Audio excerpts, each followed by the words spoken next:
Bien, estimados estudiantes del curso de Estadística del grado de sexto perito contador, en esta guía de autoaprendizaje número 4 de la tercera unidad, vamos a trabajar el término del coeficiente de variación dentro del tema general de la desviación típica o estándar.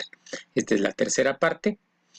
Es importante que ustedes, por favor, conserven su formulario y tengan presente que en la próxima guía de autoaprendizaje, la número 5 de esta unidad, vamos a hacer un ejercicio que involucre todos los conceptos que hemos venido trabajando durante la clase. Por consiguiente, es importante que ustedes tengan a la mano su formulario, donde puedan calcular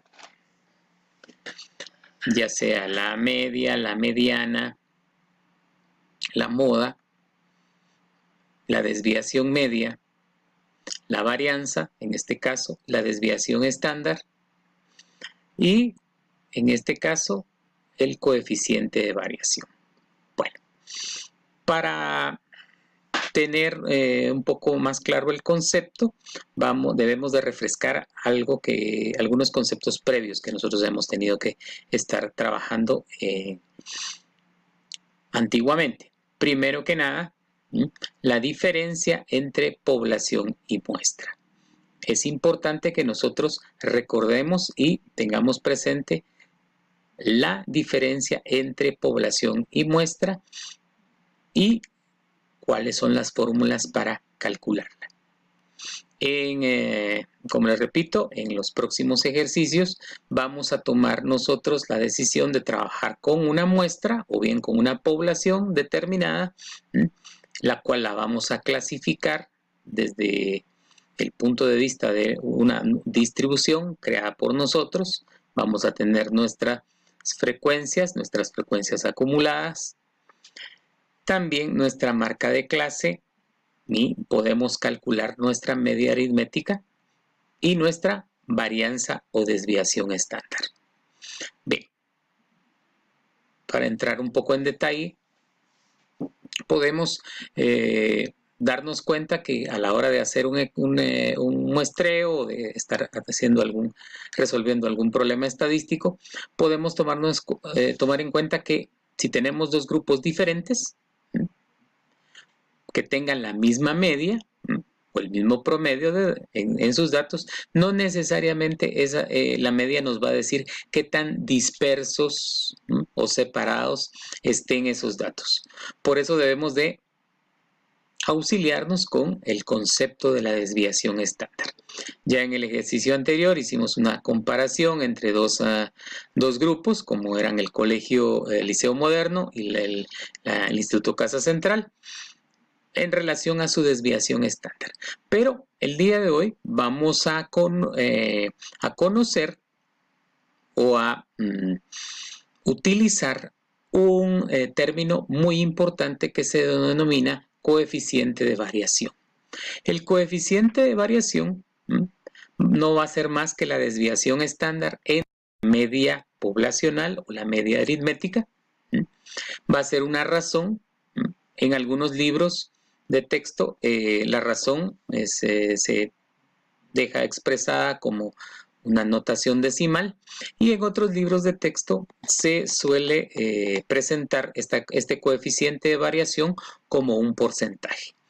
En algunos casos vamos a multiplicar entonces el resultado de este coeficiente de variación por 100 para obtener la medida porcentual. Bueno, en esta guía de autoaprendizaje, en la nota dice recordar cuándo se utiliza la muestra y cuándo la población. Hay un repaso de la definición y las características de esos dos conceptos. Es importante que los leamos y que los tengamos presentes para no equivocarnos a la hora de aplicar las fórmulas. ¿Para qué se utilizan? Algunos ejemplos. La definición y los tipos de poblaciones que podemos llegar a presentar en un estudio. Lo mismo pasaría con la muestra y los tipos de muestreo o tipos de muestras que nosotros podemos llegar a tener a la hora de hacer un trabajo de investigación estadístico. Bien, como les repito, esto es importante, ya lo trabajamos en unidades anteriores, pero es importante que lo repasemos. Por otro lado, tenemos el concepto de coeficiente de variación, que es realmente el tema nuevo que vamos a abordar. ¿Sí? El tema nuevo que vamos a abordar. La fórmula del coeficiente de variación, entonces, la tenemos siempre. Desviación estándar entre la media. Pero, ¿por qué es importante utilizarla o qué nueva información nos puede suministrar este coeficiente de variación? Tenemos este ejemplo, por ejemplo, que tenemos el peso, perdón, el peso de una población de elefantes comparado con el peso de una población de ratones. Mientras una está dada por miles de kilogramos, la otra únicamente está expresada en gramos. Tanto una, tenemos aquí el promedio, los elefantes tienen un peso promedio, una media de 5,000 kilogramos y una desviación típica de 400 kilogramos, mientras que los ratones, su peso medio es de 15 gramos y la desviación típica es de 5 gramos. Lo importante ahora es, ya no podemos comparar los datos utilizando únicamente el coeficiente, la desviación típica o estándar, porque estamos utilizando unidades diferentes, en este caso kilogramos y en este caso gramos. Por ello nos vamos a auxiliar del coeficiente de variación. El coeficiente de variación entonces va a ser la desviación estándar dividido la media, en este caso es 0.08 para los elefantes y para los la siguiente muestra es de 5 gramos dividido 15 gramos, 0.33. Quiere decir entonces que si multiplicamos por 100 cada uno de estos valores, nos damos cuenta que la variación para los elefantes es de apenas un 8%, mientras que para los ratones, y perdón que se colocó la palabra hormigas, pero son ratones, ¿sí? Es de un 33%. En consecuencia, el coeficiente de variación nos va a decir que la muestra, o en este caso, los ratones poseen una variabilidad mucho mayor que la de los elefantes. Por eso es importante que conozcamos el concepto de coeficiente de variación y lo apliquemos. En este caso tenemos nuestro ejemplo, en lo cual tenemos una distribución de edades con cierta frecuencia. Y lo primero que nosotros debemos de calcular siempre es el punto medio o marca de clase, que no es más que la suma del límite superior más. ¿Para qué nos va a servir esta marca de clase? Pues multiplicando la marca de clase por la frecuencia de cada uno de los intervalos, al sumarlas y dividirlos entre el número de elementos, vamos a obtener siempre nuestra media poblacional o bien nuestra media aritmética si fuera una muestra. Procedemos luego en el paso 2 a calcular la varianza, la desviación estándar y ahora el concepto nuevo, el coeficiente de variación.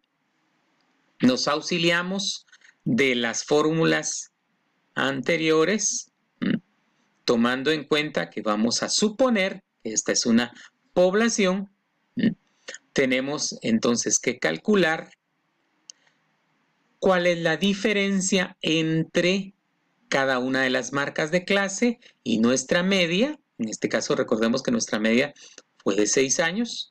La diferencia elevada al cuadrado y luego esa diferencia elevada al cuadrado multiplicada por cada una de las frecuencias de cada intervalo.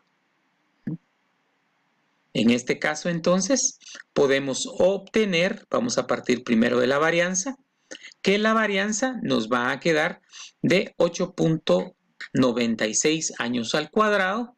Si extraemos la raíz cuadrada de este resultado, tenemos que la desviación estándar es de 2.9933 años. Es importante, como toda cantidad física, la estadística usa cantidades reales y tenemos que tomar en cuenta las dimensionales que estamos utilizando. Kilogramos, metros, en este caso son años. Y el coeficiente de variación, vamos a tener que va a ser la desviación estándar dividida la media poblacional. En este caso, los 2.9933 años divididos los 6 años, que nos da 0.4989, que equivale al 49.89% como coeficiente de variación. Bueno, es importante entonces, en la parte práctica nos dan una tabla de frecuencias diferente, tenemos que trabajarla de la misma manera que la anterior. Nos dan algunos ejemplos y tenemos que tomar en cuenta la población, o bien vamos a hablar en relación a la muestra. Es importante que completemos estos ejercicios, 5 en totalidad, y los entregaremos a través de nuestra red social de Facebook. Y que tomemos en cuenta que para las futuras clases es necesario que tengamos nuestro formulario actualizado y a la mano para poder desarrollar los ejercicios de forma completa. Bueno, es un gusto saludarles. Quedo pendiente de sus observaciones y la entrega de sus guías. Hasta pronto.